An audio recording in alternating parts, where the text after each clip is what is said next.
Jézus Krisztus! Amen. Húsvét reggelén végigjártuk Gyergyószent Miklós határát. A föltámadás legyőzhetetlen hitét, örömét hirdettük meg a nagy természetnek. Vele imádkoztuk szép szülőföldünk világába, hogy a csokó patakok hirdessék, hogy van föltámadás. Hogy a daloló madarak énekei, hogy a mi örökségünk a föltámadás. A nyiladozó világok szépségükkel hirdessék, hogy van föltámadás. Örök nagy igazság, hogy minden tél után tavasz jön, és minden halál után föltámadás következik. A halottaiból föltámadt Úr Jézus arra kérjük, hogy maradjon velünk, adjon mindnyájunknak kegyelmekben gazdag húsvétot. Ezt kívánjuk lelki pásztorainknak és az egyház közösség aprajának és nagyjának, minden családjának. Dicsértessék a Jézus Krisztus! Az Úr legyen veletek! Krisztusban szeretett kedves testvérek!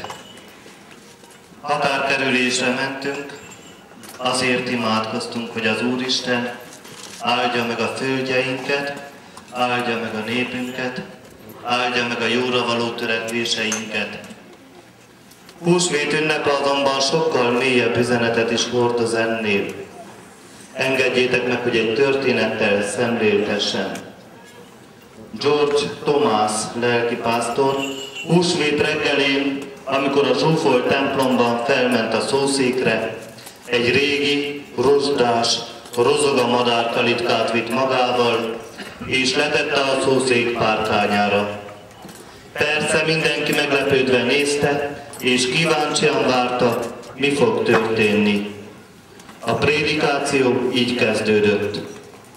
Amikor tegnap végigmentem az utcán, szembe jött velem egy gyermek, és a kezében lóbálta ezt a madárkalitkát. A kalitka alján 3 kis veréb lapult, reszketve a hidegtől és a félelemtől. Megállítottam a fiút és megkérdeztem, mit viszel magaddal? Csak ezt a 3 szerencsétlen madarat, felelte. Aztán mit kezdesz velük? Hazaviszem őket és szórakozom velük. Kihúzom a tollaikat, hadd behetessenek kétségbe esetten, vagyis halálra rémítem őket. Élvezni fogom. De előbb-utóbb beleúsz majd. Utána mit csinálsz velük? Kérdezte a pap. Ó, van otthon 2 macskám, mondta a fiú. Azok szeretik a madárhúst, megetetem őket velük. Hallgattam egy kicsit, aztán ismét megszólaltam. Fiam, mennyit kérsz a madarakért? Nem kellenek magának ezek a vacak, szürke, mezei madarak. Még énekelni sem tudnak, még csak nem is szépek. Mennyit akarsz értük? A fiú végignézett rajtam, mintha megbolondultam volna, aztán megmondta az árat, $10. Kivettem a zsebemből a $10 és odaadtam a gyereknek. A fiú letette a kalitkát a földre, és egy pillanat alatt eltűnt. Én felemeltem a madárkalitkát, elvittem a közeli parkba, ott letettem, kinyitottam ajtaját, és szabadon engedtem a madarakat. Miután Tomás prédikátor elmondta a kalitka történetét, mindjárt egy másik történetbe kezdett. Egy nap Jézus és a sátán között párbeszéd folyt. A sátán büszkén dicsekedett. Az egész emberiséget a kezem közé kaparintottam. Csapdát állítottam nekik olyan csavétekkel, amelynek nem tudnak ellenállni. Mind az enyémek. Mi a terved velük? Kérdezte Jézus. Szórakozni fogok velük. Megtanítom őket arra, hogy gyűlöljék és kínozzák egymást, hogy részegeskedjenek és kábítószerezzenek, hogy fegyvereket és bombákat találjanak fel, és öljék meg egymást. Nagyon fogom élvezni, mondta a sátán. Mit csinálsz majd velük akkor, ha eleged lett a játékból? megölöm őket, mondta a sátán. Mennyit kérsz ezekért a tönkretett emberekért? Érdeklődött tovább Jézus. Nem kellenek neked ezek az emberek, nem jók semmire. Megveszed őket, ők pedig csak gyűlölni fognak. Leköpnek, megkínoznak és megölnek. Nem kellenek ők neked. Mennyit kérsz értük? Kérdezte újból Jézus. A sátán végignézett Jézuson, és megvető gúnnyal mondta: a véredet, az összes könnyedet és az egész életedet kérem értük. Jézus így szólt, megegyeztünk. Azután kifizette az árat. Ezzel George Thomas fogta a madárkalitkát, és a döbbent csendben lement a szószékról. Krisztusban szeretett kedves testvéreim, feltehetnénk a kérdést, vajon nekünk, számunkra mi a húsvét? A halottak fel fognak-e támadni? Vajon figyelek-e Isten üzenetére? Van-e személyes kapcsolatom vele? Elmondom-e neki mindig örömeim, bántaimat? Miről szól nekem a húsvét? Találkoztam-e már a feltámadottal? Ebből fakad-e a húsvéti örömöm? Vagy azt gondolom, hogy húsvét csak egy szép ünnep? Megérkezik a tavasz, jön a nyuszi, ajándékot hoz, tojást festünk, várjuk a locsolókat, szentelt sonkát, töltött bárányt fogyasztunk, és persze elmegyünk a templomba is, mert ez hozzátartozik az ünnephez.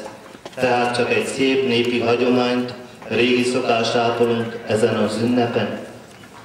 Kívánom, hogy a mai ünnepen, húsvéti időben és az egész egyház évben legyen egy mély, bensőséges találkozás a feltámadott Úr Jézussal, és ez a ragyogás a mi arcunkon is látszódjon, a szeretetünkön érződjön. Így áldalak meg benneteket, az Úr legyen veletek. Áldjon meg benneteket, védjen és őrizzen a mindenható Isten, az Atya, a Fiú és a Szentlélek. Amen. Kedves keresztény testvérek, a határkerülők nevében, akárcsak a Szent István plébánia közösségét, önöket is egy verssel szeretnék köszönteni. Kérem, fogadják szeretettel. Poller Ildikó. Jézus a mi Urunk. Szívünk mélyén meggyötörve, a bánattól összetörve, Krisztus Urunk, kérve kérünk, légy Te a mi menedékünk. Isten szava van Te véled, áldást osztasz, békeséget. A Te neved megnyugtató, reménységet, hitet adó. Boldogan él az az ember, aki hisz a jó Istenben, szeretet jár a nyomában, a mi Urunk őt megáldja. Ó, ha hitem erős lenne, Jézus nála megpihenne, érezhetném jelenlétét, megköszönve drága vérét. Bűneinkért magát adta, ostor testét megszaggatta, kigónyolták, megalázták, szenvedését így fogozták. Vitte szegény a keresztjét, Golgotára felvezették, s kik lábainál leborultak, mostanra már még elfordultak. Ruhájára sorsot húztak, oldalába lándzsát szúrtak.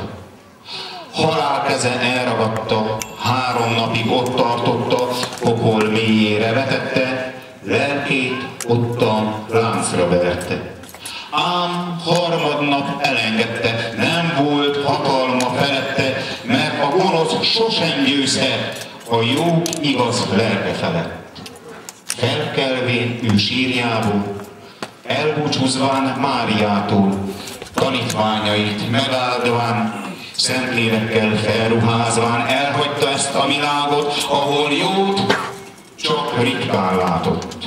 Ott ül most az Atya jobbján, s szánakozik az ember sorsa. De ha hívod, eljön hozzád, megszépíti minden órát, megáldja az életedet, őrizd meg hát jól a hitedet. Dicsértessék a Jézus Krisztus. Nagy szeretettel és tisztelettel köszöntök én is mindenkit, Gyergyószent Miklós nevében, azokat a vendégeket, akik eljöttek, hogy részt vegyenek ezen hagyományunkon, fogadjuk a határkerülőket és együtt imádkozhassunk. Külön köszönöm az áldozatot azoknak az embereknek, lovasoknak és gyalogosoknak is, akik eljöttek, hogy ezt a hagyományt ápoljuk, fenntartsuk és tovább is adjuk. A húsvét üzenete legyen mindannyiunk számára Krisztus üzenete is, legyen példa a Krisztus élete, az a megpróbáltatás, az a száműzés és az a kínzás, amit élete végéig folytatott és a keresztfán meghalt. Ez az üzenet legyen számunkra a békesség, az áldás jele, és ne nősse el szívünket ezen húsvét üzenete a békével, a szeretettel és Krisztus üzenetével. Arra kérek mindenkit, hogy ebben a szellemben éljünk, ebben a szellemben tevékenykedjünk és segítsük egymást. Hallgassunk oda egyházvezetőink szavára, hallgassunk oda a vallásra, hallgassunk szívünkre és hallgassunk hitünkre, mert ha ezt tesszük, nem fog a sátán uralkodni fölöttünk, nem fogja elérni célját, hanem Krisztus és Jézus üzenete eljut hozzánk, eljut szívünkbe, szívünkön keresztül családunkban és kis közösségünkben is. Isten áldja a itt valókat, Isten áldja a Gyergyószent Miklósiakat, Isten áldja a magyarokat. Akkor most ezután elénekeljük a himnuszainkat, és utána pedig felsorakozunk, és akkor a lovasok elhagyják a templomteret. Isten áld meg a magyar jó kedvel bőséggel, nyújts felének védőkar, a küzdelem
kedves